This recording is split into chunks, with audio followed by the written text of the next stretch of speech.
La historia del electromagnetismo es la historia de cómo pasamos de ver el mundo como un conjunto de fuerzas invisibles a dominar esas mismas fuerzas para crear la tecnología que nos rodea.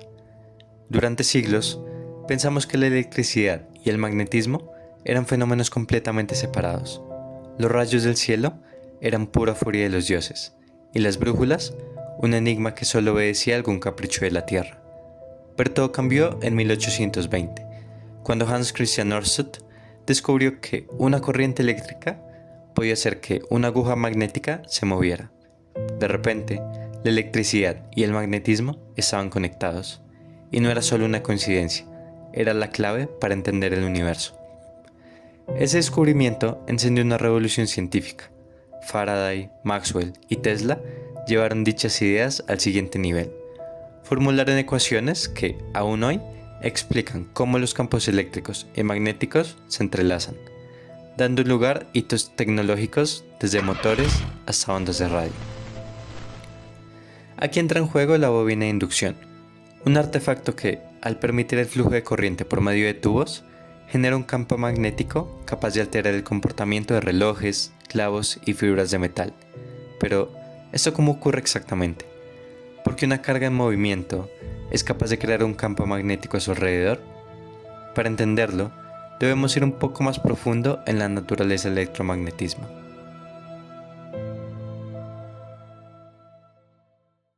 Primero debemos comprender qué es realmente la electricidad.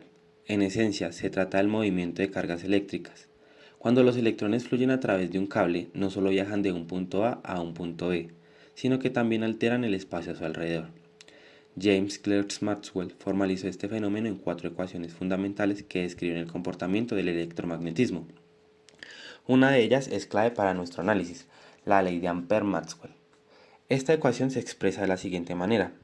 El rotacional del campo magnético B es igual a la permeabilidad del vacío μ sub 0 por la densidad de corriente J, más el producto de μ sub 0 y la permitividad del vacío epsilon sub 0 por la derivada parcial del campo eléctrico E con respecto al tiempo. Esta ecuación nos indica que un campo magnético B puede generarse de dos maneras, por una corriente J o por un campo eléctrico variable en el tiempo. En nuestro caso, el campo magnético es generado por la corriente que fluye a través de las varillas metálicas dentro del tubo. ¿Por qué ocurre esto? Imagina que cada varilla es como una autopista por la que viajan electrones. A medida que la corriente fluye verticalmente por ellas, el espacio a su alrededor se modifica. Cada varilla crea su propio campo magnético y, dado que todas están alineadas en la misma dirección, estos campos individuales se combinan y se refuerzan, formando un campo magnético más intenso. La dirección del campo magnético sigue la regla de la mano derecha. Si cierras los dedos de tu mano derecha alrededor del tubo en la dirección de la corriente, tu pulgar señalará la dirección del campo magnético resultante. Entonces, al hacer fluir corriente por las varillas dentro del tubo, generamos un campo magnético. Pero lo interesante es que este campo magnético no existe en aislamiento. Puede interactuar con cargas eléctricas, con otros campos magnéticos e incluso con los materiales circundantes de formas sorprendentes. Ahora bien, ¿qué sucede si acercamos un conductor o un puñado de clavos? Vamos a verlo en acción.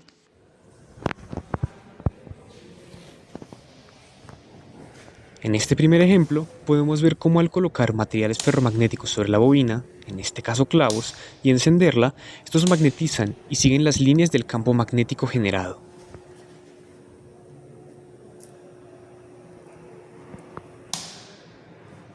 Ahora vemos una aplicación interesante. Usando una tuerca gruesa y dejándola caer por la bobina, esta flota. Esto lo explica la ley de Lenz. Se genera una fuerza electromotriz que la mantiene al aire.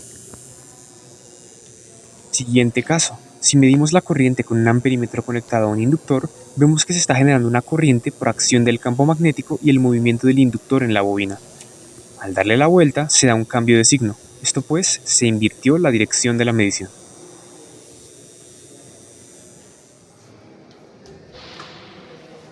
Aquí hay otro ejemplo de la generación de un campo eléctrico a partir del magnético que genera la bobina.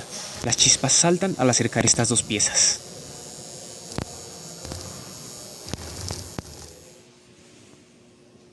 Finalmente vemos un ejemplo más de los materiales ferromagnéticos siguiendo las líneas del campo. Y quedaron muchos más experimentos por mostrar. La ciencia es muy interesante y emocionante.